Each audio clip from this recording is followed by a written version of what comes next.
दोस्तों नमस्कार। बड़ी मोटी लकीर है भारत में राजनीति की, और इस मोटी लकीर के तले ही लोकतंत्र हो या संविधान हो, इन मुद्दों को उठाया जाता है और राजनीति साध ली जाती है। कोई भी आपसे सवाल कर सकता है कि अगर आप बिहार में रहते हैं तो उत्तर प्रदेश में क्या हो रहा है, वहां की गवर्नेंस कैसी है, इस पर चर्चा होगी, या बिहार में कैसी गवर्नेंस है इस पर चर्चा होगी। अगर आप आंध्र में रह रहे हैं तो क्या आपको चिंता तेलंगाना की होगी या अपने राज्य के गवर्नेंस को लेकर होगी। यही परिस्थिति मध्य प्रदेश और छत्तीसगढ़ की हो सकती है। यही स्थिति राजस्थान और गुजरात को लेकर हो सकती है। हर राज्य के लोगों के सामने अपने राजनीतिक सत्ता को लेकर जो सवाल हैं, वो सवाल क्या मौजूदा वक्त में गायब हो गए या राजनीति की मोटी लकीर तले गायब कर दिए गए।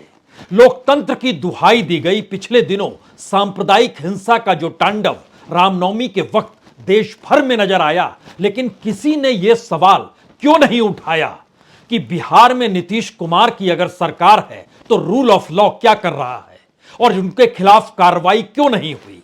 कानून अपना काम क्या राजनीति के लिहाज से करेगा। हमें लगता है कि आज की परिस्थिति में तमाम विपक्षी राजनीतिक दलों के पास जो उनके अपने राज्य हैं, तकरीबन 6 बड़े राज्य उनके पास हैं।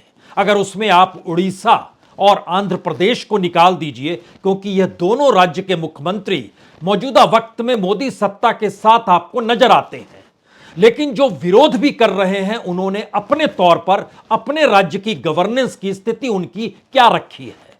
चाहे वह अस्पताल के मामले हों, चाहे वह स्कूल के मामले हों, चाहे जीएसटी कलेक्शन के मामले हों, चाहे कर्ज में डूबे राज्य की स्थिति हो, कमोवेश हर परिस्थिति को टटोलते हुए क्या कोई कह सकता है कि हां, इस राज्य के मॉडल के तहत भारत की राजनीति को अब आगे बढ़ना चाहिए।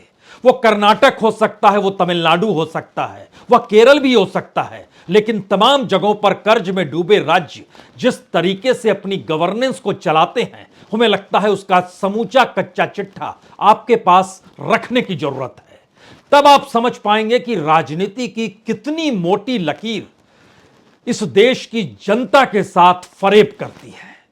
मुश्किल इस दौर की सिर्फ यही है कि मोदी का कद, यानी देश के प्रधान सेवक का कद, उस राजनीति से ऊपर हो गया है जहां पर कभी कभी लगता है लोकतंत्र भी उनके छांव तले आकर खत्म हो चला है। संवैधानिक संस्थानों को लेकर भी सवाल उठते हैं। लेकिन जरा कल्पना कीजिए, इस देश में कई विपक्षी राज्य, जो ऐसे शासित राज्य हैं विपक्षी राजनीतिक दलों के जरिए, वहां पर मनरेगा का संकट हो, वहां पर मिड डे मील का संकट हो, वहां पर सबसे ज्यादा बेरोजगारी हो, वहां पर मजदूरों को देने के लिए रोजगार तो दूर की बात, जो दिया भी जा रहा है उसमें पूरा पैसा जो निर्धारित होता है न्यूनतम मजदूरी के तौर पर, वह भी दे पाने की स्थिति में राज्य नहीं है। और राज्यों की विशाल तमाम योजनाएं इस दौर में काम करती हैं। चंद राज्यों की जिक्र किया जाए, कम से कम आधे दर्जन राज्यों का जिक्र तो होना चाहिए। वो बिहार है, वो झारखंड है, वो पश्चिम बंगाल है, वो तेलंगाना है, वो छत्तीसगढ़ है, यानी कांग्रेस शासित राज्य भी हैं, और उसके भीतर झारखंड देखिएगा तो कांग्रेस समर्थित राज्य है। लेकिन बिहार में तो नीतीश कुमार और लालू यादव साथ हैं। ममता बनर्जी अपने बूते पर पश्चिम बंगाल चला रही है। पंजाब के भीतर आम आदमी पार्टी की सरकार है। लेकिन इनके भीतर की परिस्थिति क्या वाकई ऐसी है जो सबसे खराब हालात होते हैं उसमें कोई उम्मीद बन नहीं पा रही है। तेजस्वी को लेकर जो उम्मीद और आस बिहार के चुनाव के वक्त दिखाई दी, क्या मौजूदा वक्त में बिहार के युवा तबका कह सकता है कि उन्हें नौकरी मिल जाएगी? क्योंकि तेजस्वी डिप्टी सीएम है। मुश्किल है। मुश्किल इसलिए है क्योंकि नीतीश कुमार तो मान लीजिए इधर से उधर घूमते रहे और उनके पास इतनी ताकत नहीं कि अपने बूते सत्ता में आ जाए। लेकिन तेजस्वी को लेकर उम्मीद और आस तो जगी थी। लेकिन वह भी अगर नीतीश के साथ खड़े हो गए तो विपक्ष एक झटके में गायब है, और विपक्ष के पास सत्ता आ गई और सत्ता के पास कोई उपाय नहीं है। यह स्थिति क्या महाराष्ट्र के भीतर जिस वक्त शिवसेना सत्ता में थी, वहां की आर्थिक परिस्थितियां जनता के अनुकूल थी? सवाल यह नहीं है कि मौजूदा वक्त में एकनाथ शिंदे और देवेंद्र फडणवीस किस तरीके से राज्य चला रहे हैं। आज मुश्किल और महत्वपूर्ण बात यह है कि जब आप लोकतंत्र की दुहाई देते हैं, तो आपके अपने राज्य में रूल ऑफ लॉ क्यों गायब नजर आता है? जब आप इस देश के भीतर अडानी का जिक्र करते हैं और अडानी को मानते हैं कि शेल कंपनियों के जरिए उन्होंने गड़बड़ घोटाला किया है, तो फिर ऐसी परिस्थिति क्यों निकल कर आती है कि वो राजस्थान हो या छत्तीसगढ़, जहां पर कांग्रेस की ही सत्ता है, वो अडानी के साथ समझौते करते हैं? छत्तीसगढ़ के भीतर तो खादान दी गई है अडानीज को और वहां पे आदिवासी आंदोलन कर रहे हैं। वही आदिवासी, जिन आदिवासियों का जिक्र गुजरात के चुनाव में पहुंचकर राहुल गांधी ने कहा था हम वनवासी नहीं आदिवासी कहते हैं, और उसके पीछे उन्होंने लंबी लंबी कसीदे गढ़ी थी। लेकिन वही ट्राइबल समाज, वही आदिवासी छत्तीसगढ़ में सालों से आंदोलनरत है, क्योंकि वहां पर जो माइनिंग का काम अडानी ग्रुप को दिया गया, उससे उनका एक्सप्लॉयटेशन, शोषण कहीं बढ़ चुका है। जमीन भी हथिया ली गई, काम भी नहीं है, घर भी छिन गया, अब कहां जाएं? ऐसी परिस्थिति में जल जंगल जमीन का सवाल उठाते उठाते अगर पश्चिम बंगाल चले जाइएगा तो वहां की जो आर्थिक परिस्थितियां हैं उसमें आपको बहुत चीजों को लेकर शक होगा। शक इस बात को लेकर होगा कि हो सकता है जब आप आंकड़े देखना शुरू करें तो जो पैसा दिल्ली से चलकर बंगाल भी पहुंचा वह भी वहां पर नहीं बटा, और मनरेगा के तहत इस बार सरकार ने कहा पैसा नहीं देंगे। एक नियम कायदे बनाए और उसमें पश्चिम बंगाल ही क्यों आया? 2000 करोड़ से ज्यादा मजदूर यानी श्रमिकों का पैसा वहां पर अभी भी उन्हें दिया नहीं गया है। हमें लगता है इन परिस्थिति में क्या राज्यों के भीतर जब विपक्ष का जिक्र इस बात को लेकर होता है कि मौजूदा सत्ता लोकतंत्र को कुचल रही है, और बाकायदा पत्र लिखा जाता है उन राज्यों के मुख्यमंत्रियों के जरिए जिन राज्यों के मुख्यमंत्री अपने राज्य की बदहाली का जिक्र नहीं करते हैं, लेकिन वहां रहने वाले लोग तो कुछ सोचते होंगे। और इस राजनीति का आप क्या करेंगे जिस राजनीति में इस पार खड़े रहिए या उस पार खड़े रहिए, स्थितियां जनता के अनुकूल नहीं होती है। जिक्र हमको लगता है जीएसडीपी से करना चाहिए, जो वहां पर की पूरे के पूरे एनालिसिस के भीतर जाइएगा तो राजस्थान सबसे ज्यादा कर्ज में डूबा हुआ है। अगर स्टेट की जीडीपी को अगर आप आकलन करेंगे तो यह 40.2% है। ऐसा नहीं है कि पिछले साल कम था, इस साल और कम हो गया। सवाल है पिछले साल जो था उससे बढ़ गया, 39% से बढ़कर 40% पार कर गया। छत्तीसगढ़ में 26% से बढ़कर 27% पे आ गया। बिहार 38.6% है, पिछले बरस भी वही था, 2022-23 में भी वही है। यह कर्ज है ओवरऑल जो जीडीपी स्टेट की होती है उसको लेकर जिक्र हो रहा है। ममता बनर्जी पश्चिम बंगाल पिछले साल यानी 21-22 में 34.4% था, बढ़कर 35.5% हो गया। झारखंड में 33% था, बढ़कर 34% हो गया। पंजाब में यह 47.6% है। हालांकि पंजाब को लेकर यह कहा जा सकता है जब कैप्टन की सत्ता थी तब यह 50% के पार था, इस वक्त 47.6% है। तेलंगाना पिछले साल 21-22 में 24.4% था कर्ज उस पर जो जीडीपी का, वो बढ़कर 28.6% हो गया।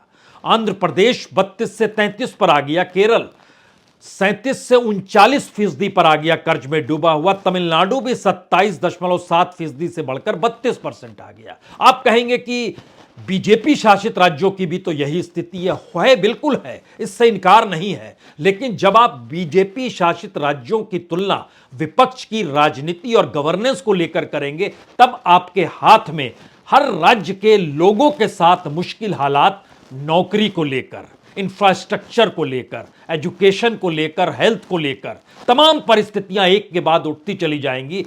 हालांकि अगर आप देखिए तो उत्तर प्रदेश भी 32.6% के कर्ज में डूबा हुआ है। मध्य प्रदेश 28.9% के कर्ज में डूबा हुआ है।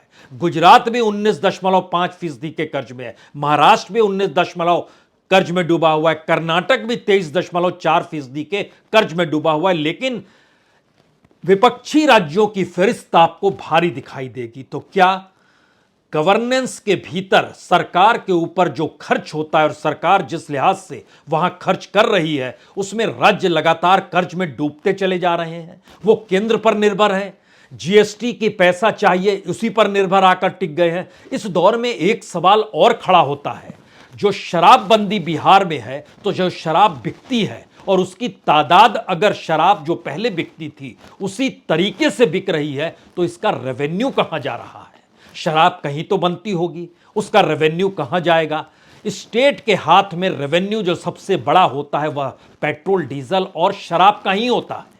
और शराब का रेवेन्यू का पूरा मॉडल शराबबंदी लगाकर राज्य कैसे हड़प लेते हैं, यह एक अलग तरीका है जो गुजरात में भी नजर आता है और बिहार में भी। और कहते तो यही है, व्यापारियों से बात कीजिए, वो यही कहते हैं कि नीतीश से घबराहट इसीलिए होती है बीजेपी को क्योंकि शराबबंदी लगाकर शराब के रेवेन्यू का पूरा पैसा राजनीति हड़प ले जाती है। यानी राज्य में गांधी के नाम पर शराबबंदी और रेवेन्यू के नाम पर ब्लैक मनी।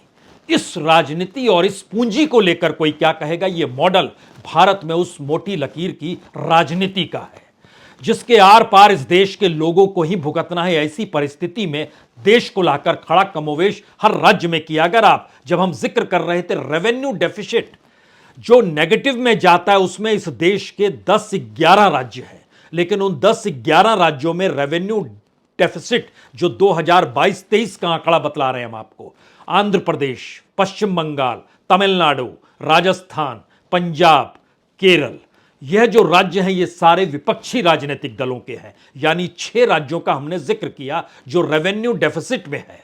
और जो बीजेपी शासित राज्य हैं उसमें भी 5 राज्य हैं, मध्य प्रदेश, महाराष्ट्र, कर्नाटक, हरियाणा, हिमाचल प्रदेश। यह एक स्थिति है। और इस देश के भीतर जो झटका लग रहा है ना कि रिटायरमेंट के बाद कितना पैसा दिया जाता है, उस पे कितना खर्च होता है, पेंशन पे कितना खर्च होता है, तो इस तारीख में मैक्सिमम खर्च जो होता है कोई राज्य करता है तो वह केरल है 20%, बिहार में यह 12% होता है, बंगाल में भी 12% होता है, छत्तीसगढ़ 9%, राजस्थान 11%, पंजाब 16%, तमिलनाडु 17%। यह सारी स्थिति है। लेकिन एक क्षण के लिए जब हम जिक्र कर रहे थे कि अडानी कांड भी इस देश में लोकतंत्र के समानांतर रेंगता है, तो जब हम माइनिंग का जिक्र छत्तीसगढ़ को लेकर कर रहे हैं तो दूसरी स्थिति देखिए, सोलर प्रोजेक्ट राजस्थान में आया, 1.5 लाख बीघा जमीन अडानी को देने की बात हुई और 75,000 बीघा जमीन दी जा चुकी है। 75,000 बीघा जमीन कैबिनेट ने पास कर दिया है, वो कभी भी उन्हें दे दी जाएगी। यह कौन सी परिस्थिति है कि देश की व्यापक राजनीति के दायरे में, ध्यान दीजिए, गवर्नेंस राज्यों की नहीं आती है बल्कि वह केंद्र की नीति और डेमोक्रेसी का सवाल और लोकतांत्रिक संस्थाओं का जिक्र और संविधान का जिक्र, इन्हीं बातों का होता है। लेकिन इस देश के भीतर लोगों की क्या हालत है, अगर ये बेरोजगारी से परखना शुरू करें तो इस देश का डाटा कहता है कि मैक्सिमम बेरोजगारी हरियाणा में है, लेकिन हरियाणा को टक्कर देता हुआ राजस्थान खड़ा है। जो राजस्थान दूसरे नंबर पर है, 26.8% बेरोजगारी दर हरियाणा में और 26.4% दर राजस्थान में। उसके बाद झारखंड और बिहार का नंबर आता है जो कि लगभग 17 और 18% के बीच है।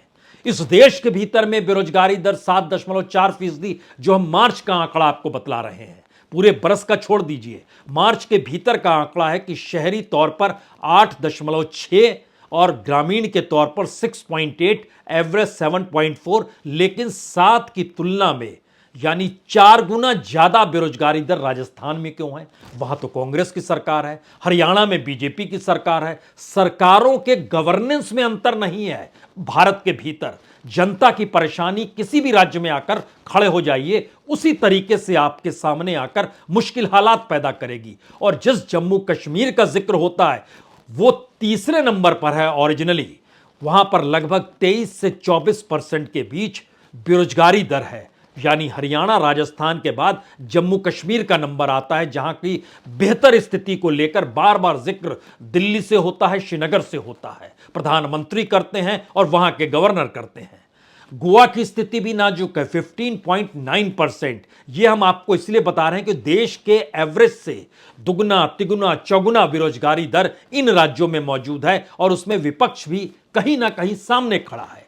जो कलेक्शन होता है, जीएसटी का कलेक्शन, उस दायरे में भी आइएगा तो कोई बहुत परिस्थिति आपको विपक्ष शासित राज्यों में दिखाई नहीं देगी। मसलन पंजाब का ही जिक्र कर लीजिए, जीएसटी कलेक्शन मार्च में कितना हुआ? 1,500 करोड़ रुपया।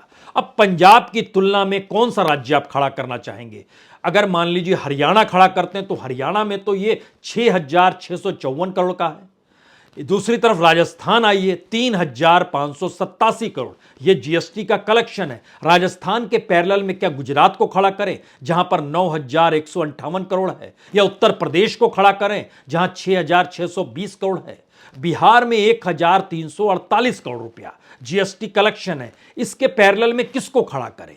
महाराष्ट्र जो मैक्सिमम है 20,000 करोड़ से ज्यादा, कर्नाटक लगभग 9,000 करोड़ का। ये परिस्थितियां बतलाती हैं कि जो विपक्ष की राजनीति और उनकी जो सत्ता है, उस गवर्नेंस को राजनीतिक तौर पर कहीं भी महत्व ना मिले और वो राजनीति राष्ट्रीय तौर पर चलती रहे और राज्यों के चुनाव और राज्यों की राजनीति जातीय समीकरण में उलझे और सांप्रदायिक आधार पे वोटों का ध्रुवीकरण कर दे। लेकिन एक दूसरी परिस्थिति देखिए, जब सांप्रदायिक हिंसा होती है और इस देश के भीतर में धर्म के आधार पर वोटरों का ध्रुवीकरण होता है, तो जिन राज्यों में विपक्ष की सत्ता है वहां पर रूल ऑफ लॉ क्यों नजर नहीं आता है?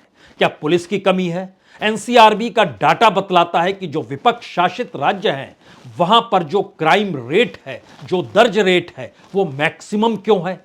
अगर उत्तर प्रदेश को छोड़ दें, उत्तर प्रदेश इसलिए क्योंकि उत्तर प्रदेश बाकी राज्यों की तुलना में दुगने से ज्यादा बड़ा है। ऐसी परिस्थिति कम से कम उत्तर प्रदेश के साथ है, यानी उत्तर प्रदेश को हम निजात नहीं दे रहे हैं।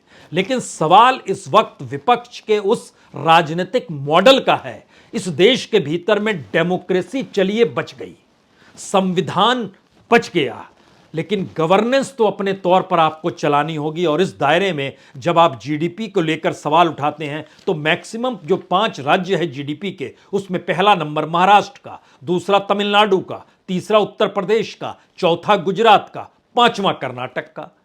विपक्ष की राजनीति को साधना वाला छठा नंबर पश्चिम बंगाल ममता बनर्जी, 7वां नंबर राजस्थान गहलोत, 8वां नंबर आंध्र प्रदेश जो कि यूपीए के साथ नहीं है बल्कि ये एनडीए के साथ है, उसके बाद तेलंगाना 9वें नंबर पर, फिर 10वें नंबर पर मध्य प्रदेश। यह एक स्थिति जीडीपी को लेकर है। लेकिन अब इसके आगे सोचिए, जब जिक्र इस देश में हेल्थ को लेकर ही अगर किया जाए, जिसका जिक्र राजस्थान में इस बात को लेकर हो रहा है कि देखिए हमने वहां पर तो राइट टू मेडिकल कर दिया है।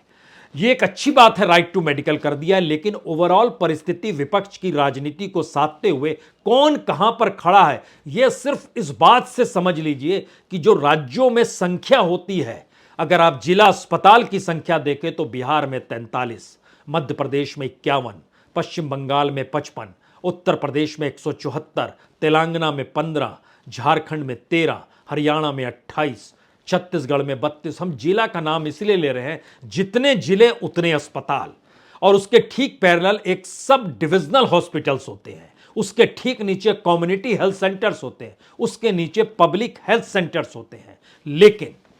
लेकिन सबसे बड़ा सवाल है कि जो सरकारी अस्पताल हैं उसका जो बेसिक इंफ्रास्ट्रक्चर है, वहां पर जो बेड की तादाद है, और उसके ठीक पैरेलल में जो प्राइवेट सेक्टर के अस्पताल हैं, अगर आप विपक्ष शासित राज्यों के भीतर की स्थिति को देखिएगा तो जो प्राइवेट हॉस्पिटल्स हैं उनका मुनाफा हर साल का राज्य के समूचे हेल्थ बजट के तुलना में लगभग 3 से 4 गुना ज्यादा होता है। और लोगों की आय न्यूनतम हो चली है, जो न्यूनतम मजदूरी होती है वह भी नहीं मिल पा रही है। मनरेगा के तहत मजदूरों की तादाद जो विपक्ष शासित राज्यों का जिक्र कर रहा है, कुछ देर के लिए बीजेपी शासित को हटा दीजिए, जो 14 करोड़ से ज्यादा सक्रिय लेबर हैं, उनमें से लगभग 72% उन राज्यों के लेबर हैं जो कि विपक्ष शासित राज्य है, और उनकी भी माली स्थिति यह है कि उन्हें भी 27 से 30 दिन के ज्यादा काम दिया जाने की स्थिति में नहीं आ पा रहे हैं। तो इन जगहों की स्थिति क्या होगी? उसके अलावे जो प्रवासी मजदूरों का जिक्र होता है बार बार, उसमें हमने जो एनालिसिस किया हमारी टीम ने, बिहार, झारखंड, बंगाल, तेलंगाना, छत्तीसगढ़, इन जगहों को जो परखा तो यहां के तकरीबन कल्पना के परे है। इतनी बड़ी तादाद में मजदूरों की स्थिति काम न मिल पाने को लेकर है। 4.5 करोड़ लोग जिनके पास काम नहीं है, उसके पीछे केंद्र की नीतियां हो सकती है, लेकिन जब आप राज्य चलाते हैं तो राज्य के लोगों को रोजगार कैसे दिया जाए, एक स्थिति यह है। दूसरी स्थिति है कि डिग्रीधारी युवा जब निकल रहा है कॉलेज से तो उसके पास कितना काम है। जो विपक्ष शासित राज्यों की स्थिति है, उनके पास बेरोजगारों की तादाद जो कि अनएम्प्लॉयमेंट दफ्तर में यानी एम्प्लॉयमेंट दफ्तर में अनएम्प्लॉयमेंट के नाम पर और उसके ठीक पैरेलल में जो अलग अलग जगहों पर जिन्होंने भी अपना नाम दर्ज कराया होगा, जानकर हैरत होगी कि पिछले 7 बरस का जो एनालिसिस निकल कर आया उसमें जिसने भी डिग्री हासिल की उसमें से 62% लोगों के पास कोई काम नहीं है। यानी ऑर्गेनाइज्ड और अनऑर्गेनाइज्ड दोनों सेक्टर में केंद्र सरकार जो मुद्रा योजना का जिक्र करती है और जिसमें वो एक बहुत करोड़ों के आंकड़े रखती है कि हमने इतना पैसा दे दिया, कोई भेदभाव नहीं किया। मुद्रा योजना के तहत इस देश के भीतर में जो रोजगार की स्थिति है वह 2% की भी नहीं है। तो करोड़ों रुपया इसलिए बांटा गया कि जिससे लोगों के भीतर का गुस्सा उबाल पर ना आ जाए और केंद्र की नीतियों को लेकर माना जाए कि यह कल्याणकारी नीतियां चलाती हैं। और जो आंकड़े रखे जाते हैं, जो रोजगार इस देश के भीतर में बीते 10 बरस में था राज्यों के भीतर में, केंद्र की स्थिति तो थोड़ी देर के लिए भूल जाइए, जो राज्यों के भीतर राज्यवार जो स्थिति थी उसमें लगभग 90 लाख से लेकर 1 करोड़ 20 लाख तक की कमी आ गई, जो कि अपने तौर पर जो नौकरी परमानेंट कर रहे थे। यह स्थिति इस देश के भीतर की है। जनसंख्या बढ़ रही है, पढ़ने वाले बढ़ रहे हैं, लेकिन हम कोई बेसिक इंफ्रास्ट्रक्चर डेवलप कर पाने की स्थिति में लोगों के लिए जो ह्यूमन इंडेक्स को अपने तौर पर मैनेज करे, ह्यूमन रिसोर्स को मैनेज करे, उस दिशा को हम देख पाने की स्थिति में नहीं आ रहे हैं। तो किस राजनीति और किस मॉडल के तहत लोकतंत्र का जिक्र हो, संविधान का जिक्र हो और इस बात को लेकर लोग चुनाव की तरफ प्रेरित हो जाएं कि चलिए कुछ कर देते हैं। क्या कर देते हैं, वही राजनीतिक पूरी प्रक्रिया है, वही एक साइकिल है। इसीलिए राज्य भर राज्य गवर्नेंस के तौर पर देखिएगा तो जब हम जिन बातों का जिक्र कर रहे हैं उसमें भी ध्यान देने की जरूरत है।